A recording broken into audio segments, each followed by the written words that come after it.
Hey friends, welcome back to A Solo Person's Guide to ADHD. I'm Christine Dunning, Master Certified Life Coach and the owner of Two Cats Coaching. And welcome to my final episode of ADHD and Money for Singles, Dollars and Dopamine. And this is my very first Hacks episode. Yes, I have scoured both my personal life and the internet to find 10 quirky, unusual ADHD-friendly hacks to save money without turning into a spreadsheet goblin. Thou shalt save. These are some real-life money tips you can start using today, and I'm going to do them top 10 style, or in a more modern vernacular, Hamilton style. Number 10, audit the small leaks. Sneaky charges love to hide in your accounts. Insurance add-ons, random phone protection plans, memberships you may have forgotten about or have increased without your knowledge. Take time once or twice a year to double check and make sure that nothing has been added to an account that you weren't expecting. Or if you have something that you're no longer using, like for example, maybe you used to drive Uber and so you had Uber insurance on your car, but you stopped doing that several months ago. Drop that insurance off your coverage. Make sure you're getting all the benefits that can be on some of these accounts.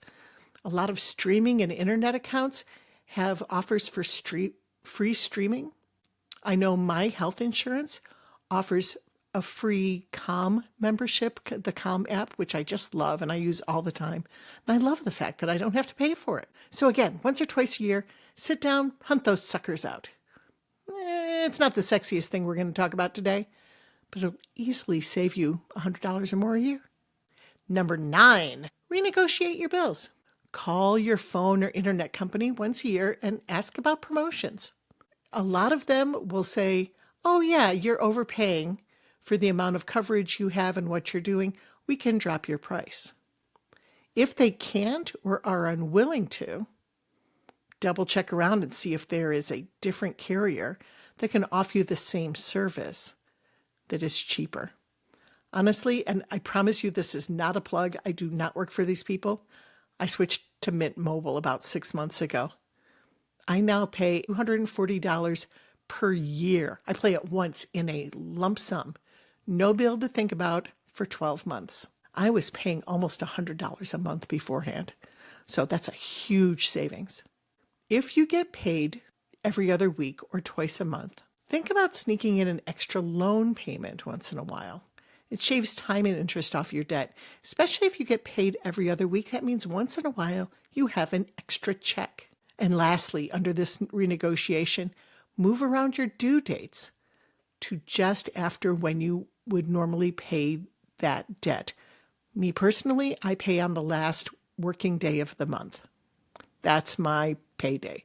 I actually got a late fee because I paid an account so early that it was registered as the previous month and that I had skipped that month.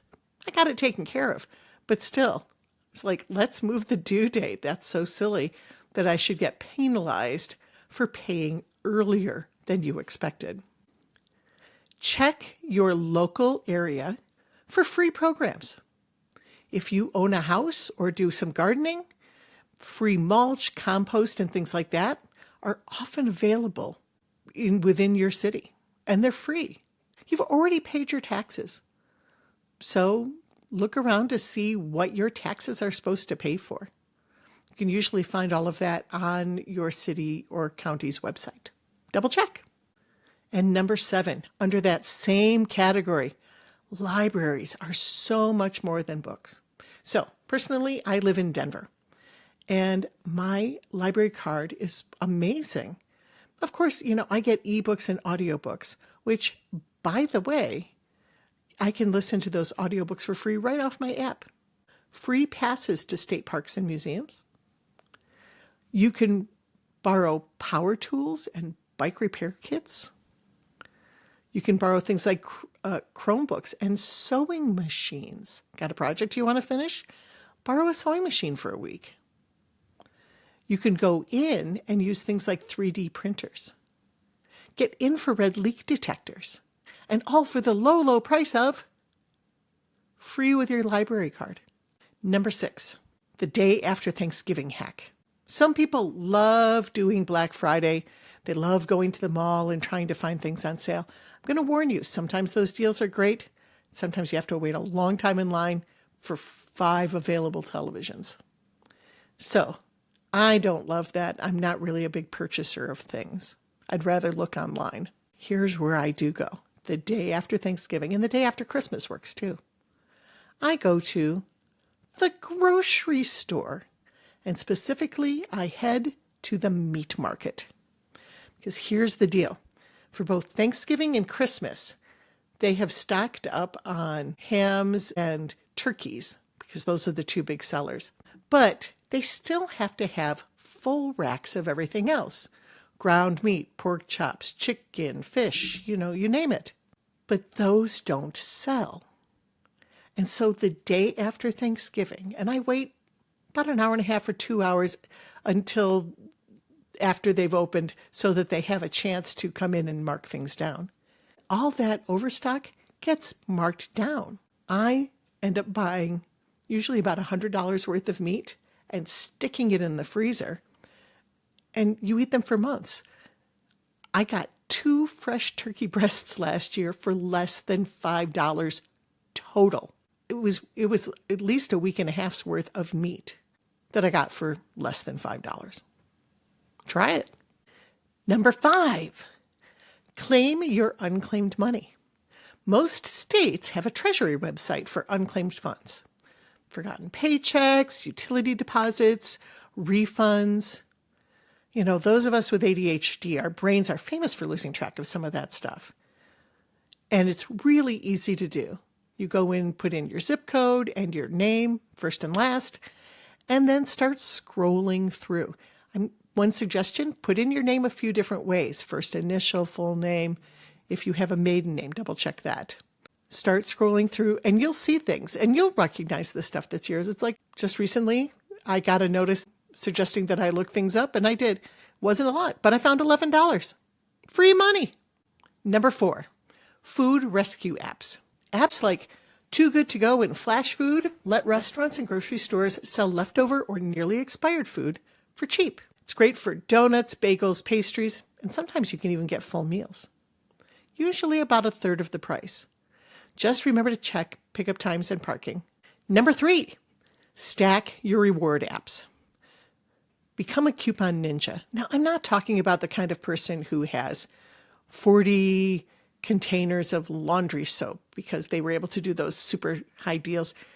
That's great if you like to do it, but you end up with a lot of stuff in your house that you may not use very quickly. And it takes a lot of time to do all of that. So I go really simple. I just go with my local grocery store app. For me, that's Kroger, which here locally is called King Soopers, or Safeway. Those are my 2 biggies that are here in the area. I'm always looking to see what their digital coupons are and their loyalty rewards. And I get free items every month. This month, it's a pound of butter, which is normally about $4. So, yay. But then I also stack those with Ibotta. And I'll put this down into the chat. Ibotta gives cash back on name brands, and you do it after you shop. So look ahead of time, see what items they have, and sometimes you can pair the 2. I know the next time I go to the grocery store, I'm going to be buying a certain brand of soup because they're both on sale in the grocery store, and Ibotta has a rebate. So I'll save at the store, and then I'll get more money back on the rebate. So you scan your receipt. Sometimes you have to scan the barcode. By the way, you can scan the barcode in the store to make sure you've picked up the correct items. Make sure you see that you get the correct number. Sometimes you have to buy 3, for example. It's a few dollars here or there, but it's kind of fun. I usually sit while I'm watching TV and scan through those things and click off coupons. Number 2, buy nothing groups. I am a bit of a recent convert to the buy nothing groups. They're amazing. Usually on Facebook, sometimes on local apps. You sign up for one in your neighborhood. You can both get free stuff you need, give away stuff you don't. Sometimes people offer pretty good things. I recently offered a hospital-style adjustable bed because I needed to get it out, and it wasn't selling on Facebook Marketplace. It was like, fine, let's just move it out. A woman picked it up for her elderly father and later told me they loved it, which was great. But also, you can put on things you're looking for. A couple of things I've recently put on and gotten is I looked for a new home blood pressure monitor. Mine died. It was just old. And they're not cheap. It was like, hey, it's worth asking. I had more than one offer, and it works great. I also was looking for duffel bags, and I was specific. I wanted a gym bag, but then a couple of larger bags, and they all needed to have zippers that closed to be able to store certain things that I need to haul around. And I got 3, which was great. People can be really generous. The people I've met are really fun. It's a great way to declutter and save money. And here we are. Last drum roll, please. My number one ADHD money-saving hack is pet sitting on vacation. This is my all-time favorite hack, and I have saved thousands of dollars by doing this. And I get to travel in a way that's really comfortable for me as a solo person. Personally, I use a website called Trusted House Sitters, and I am going to put this information in the chat. If you decide to sign up with them, please use my code. This is one of those, you get a little bit extra free, I get a little bit of a kickback. It's fun. There is a cost to this. I pay about $120 a year, which when you think about it is less than one night in most hotels. And in return, you stay in someone's home while caring for their pets. No money exchanges hands. You're still paying for your trip, but you don't have to pay to stay somewhere. A few years ago, I house sat in Canterbury, England. By the way, Trusted House Sitters is a British company. So while they have house sits all over the world, if you really like going to England, which I do, they have a ton of them.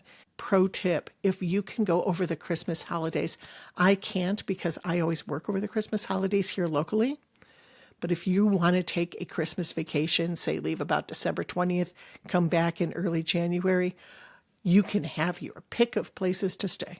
I house sat in Canterbury, England, taking care of 2 cats, lovely 3-bedroom flat, free lodging, and during the days I explored the towns by bus.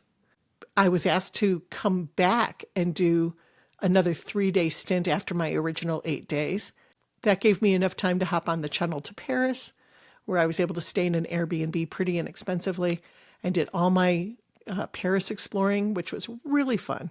That was 11 days that I stayed in this house. And by the way, you can do laundry because they own washers, not dryers in England, just be warned. You can cook your own meals. Yeah, I ate out some, but a lot of times after I'd been touring for the day, I ate lunch out. I would grab a sandwich or something. They've got lots of what we consider a 7-Eleven here is much nicer there. And I would grab a couple of quick bites of food, bring them home, cook them if necessary. That trip, I saved thousands of dollars in hotel costs. And all for the price of loving on some cats. Not a bad deal. So check it out. Trusted House Sitters. Honestly, I love it. And that's it. That's our 10 ADHD-friendly money hacks that don't involve giving up your lattes. Remember, saving money doesn't have to feel grim. It can be playful, creative, and often downright fun. I'm Christine Dunning, a Master Certified Life Coach and the host of this, A Solo Person's Guide to ADHD.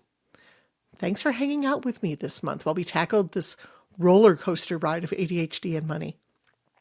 Don't forget to subscribe, share with a friend, and maybe even try one of these hacks. If you'd like some personalized support, I'd love to be your coach. I have availability right now. Just sign up for a free half-hour trial run on my website. And a quick sneak peek. Next month, we're shifting into a new theme. Grief. Probably not going to do that theme for the whole month, by the way, but it is going to be for my blast and for my YouTube Live.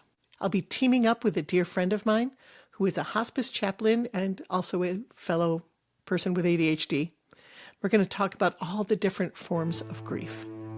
Promise you it's not all going to be sad and heavy, but it is real, and it's very important. Until next time, keep your money and your dopamine where they belong, working for you. And even though you are solo, I promise you, you are not alone. Stay well, friends.